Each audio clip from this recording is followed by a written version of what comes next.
आणि आता घेऊयात बातम्यांचा वेगवान आढावा टॉप 50 न्यूज। बातमी पुण्यातून स्वारगेट एसटी बस स्थानक अत्याचार प्रकरणी ॲडव्होकेट असीम सरोदे पीडित तरुणीची बाजू न्यायालयात मांडणार आहेत। असीम सरोदे यांच्याकडून सगळ्या घटनेची माहिती घेण्याचं काम सुरू आहे। पुण्यातील स्वारगेट एसटी स्टँड मध्ये झालेल्या अतिप्रसंगाबाबत रुपाली ठोंबरे यांनी एक खळबळजनक दावा केला। संमतीच्या संबंधात व्यवहाराचे पैसे दिले नाही म्हणून बलात्काराच्या नावाखाली पुणे बदनाम झाले असं त्यांनी म्हटलंय। शिवशाही बलात्कार प्रकरणी महत्त्वाचा पुरावा हाती लागलाय। घटनेनंतर पीडित तरुणीने एका व्यक्तीला आपबीती सांगण्याचा प्रयत्न केला होता अशी माहिती सुरुवातीला समोर आली होती। दरम्यान ती व्यक्ती एसटीचा एक कंडक्टर असल्याची देखील माहिती मिळते। पोलिसांनी या कंडक्टरचा जबाब नोंदवलाय। बीडच्या धारूरमध्ये 10वीचा पेपर फुटला। धारूरच्या जिल्हा परिषद शाळेमध्ये इंग्रजीचा पेपर सुरू होण्यापूर्वीच दोघांनी प्रश्नपत्रिका घेऊन पलायन केलाय, तर पोलिसांनी अर्ध्या तासात पेपरसह दोघांना पकडून त्यांच्या विरोधात गुन्हा दाखल केला। बीएमसीच्या गट अ खात्यामध्ये नियुक्तीच्या परीक्षेचा पेपर फोडल्याचा आरोप 500हून अधिक अभियंत्यांनी केलाय। परीक्षेतील प्रश्न आधीच काहींना पुरवल्याचा आरोप केल्याचे पुरावे समोर आलेत। IBPS या त्रयस्थ संस्थेमार्फत या परीक्षा घाईघाईत घेतल्या आणि या सगळ्यांची चौकशी होईपर्यंत निकाल न लावण्याची मागणी बीएमसी इंजिनियर्स असोसिएशनने केली आहे।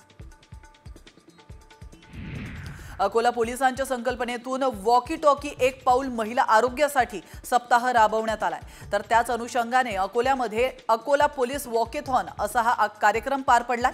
जागतिक महिला दिनाच्या अनुषंगाने आयोजित वॉकथॉन मध्ये 2000 महिलांनी सहभाग घेतला होता। साईबाबा संस्थांच्या साईबाबा रुग्णालयाला गुजरातच्या जय साई फाउंडेशन कडून 21 लाख रुपयांच्या अत्याधुनिक मशीन्स दान करण्यात आल्या। या अत्याधुनिक उपकरणांमुळे कार्डिओलॉजी विभागातील तपासण्या आणि शस्त्रक्रिया अधिक सुलभतेने होणार आहेत।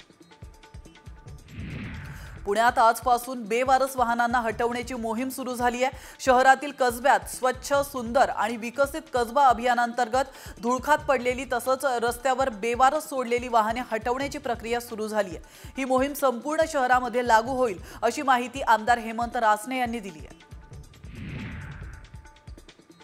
पुण्यातील शिवशाहीत लैंगिक अत्याचार प्रकरणानंतर आता महानगरपालिका प्रशासनही जागं झालंय।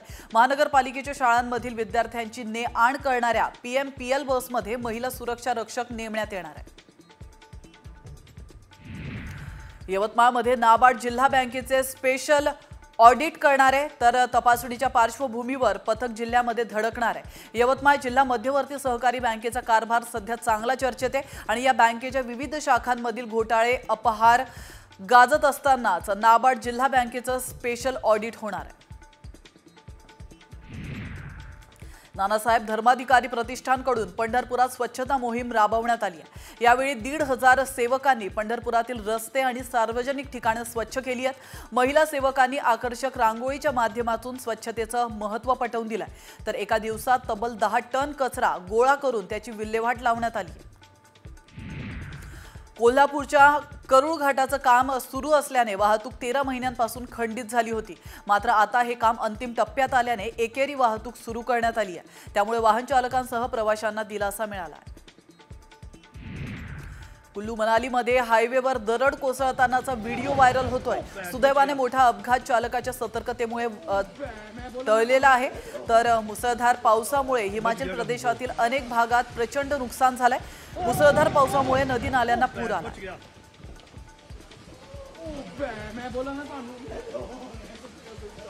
बच गया कसम से बच गया। वाशिम जिल्ह्यात बर्ड फ्लूची परिस्थिती नियंत्रणात असल्याचं दिसतंय, कारण 24 तासात एकही नवीन केस नसल्याची माहिती अप्पर जिल्हाधिकारी रामेश्वर घुगे यांनी दिली आहे। कारंजा तालुक्यातील खेडा जिरापुरेमध्ये एका पोल्ट्री फार्ममध्ये बर्ड फ्लूची लागण झाली होती। त्यानंतर प्रशासनाने उपाययोजना करण्यास सुरुवात केली। नंदुरबार जिल्ह्यात चिकन पॉक्सचा धोका आढळलाय। लहान बाळांमध्ये चिकन पॉक्स प्रमाण वाढलंय। चिकन पॉक्स हा संसर्गजन्य रोग असल्याने अनेक लहान मुलांना त्याची लागण झाली आहे। डॉक्टर नानासाहेब धर्माधिकारी प्रतिष्ठानच्या वतीने माणगावमध्ये स्वच्छता मोहीम राबवली आहे। गल्लीबोळातील कचरा अगदी गटार आणि नाले देखील यावेळी स्वच्छ करण्यात आलेत। शेकडो सदस्यांचे हात स्वच्छतेच्या कामी लागलेत आणि माणगाव स्वच्छ झाले। मालवण राजकोटमध्ये उभारण्यात येत असलेल्या शिवाजी महाराजांचा पुतळा हा 3000 वर्ष टिकू शकेल अशा पद्धतीने बनवण्यात आलाय अशी माहिती अनिल सुतारांनी दिली आहे। त्याचप्रमाणे समुद्रातून येणाऱ्या वाऱ्याच्या वेगाचा अभ्यास करून पुतळा उभारण्यासाठी डुप्लेक्स स्टीलचा वापर करण्यात आल्याची माहिती देखील सुतारांनी दिली आहे। भारत का भाग्य विधाता कोण असे म्हणत एका महिला शेतकऱ्याने सुंदर अशी कविता सादर केली आहे। ही कविता सध्या सोशल मीडियावर व्हायरल होते। नेटकऱ्यांकडून शेतकऱ्याच्या या कवितेचं कौतुक होत आहे कि जिसके मेहनत से 140 करोड़ का ये देश पलता है, जिसका हल चलता है तो देश की हर मुश्किल का हल निकलता है, जो हवाओं की भाषा समझता है, आसमान की रंग पहचानता है, जो एक छोटे से बीज को लहलहाते हुए फसल में बदलने का जादू जानता है, वो जो ऊपर से इंसान अंदर से फरिश्ता है, इस धरती से जिसका माँ और बेटे का रिश्ता है, वो हमारे कंठधार, हमारे अन्नदाता ये किसान, यही तो है हमारे भारत भाग्य विधाता। राज्याचे विविध भागातील तापमान वाढत चाललंय। राज्यामध्ये मार्च मध्ये तीव्र उष्णतेची लाट येण्याची शक्यता आहे। कोकणासह मुंबई आणि पुणे तापलंय। सिंधुदुर्ग आणि रत्नागिरीला उष्णतेचा येलो अलर्ट जारी करण्यात आला आहे। धुळ्यात जिल्हा क्रीडा अधिकारी कार्यालय आणि सायकल असोसिएशन कडून सायकल रॅलीचं आयोजन करण्यात आलं। शरीर सुदृढ राहावं या उद्देशाने पंतप्रधान मोदींनी केलेल्या आवाहनाला प्रतिसाद देत संडे ऑन सायकल या उपक्रमाचं आयोजन करण्यात आलं होतं। यावेळी मोठ्या संख्येने नागरिकांनी सहभाग घेतल्याचं पाहायला मिळालं। न्यूझीलंड विरुद्धचा आजचा सामना विराटसाठी स्पेशल ठरणार आहे। विराट या सामन्यासाठी मैदानात पाऊल ठेवताच सचिन तेंडुलकर, MS धोनी, युवराज सिंग सारख्या दिग्गजांच्या पंक्तीत स्थान त्याने मिळवलेलं आहे। तर विराटला प्लेइंग 11 मध्ये संधी मिळाली आहे।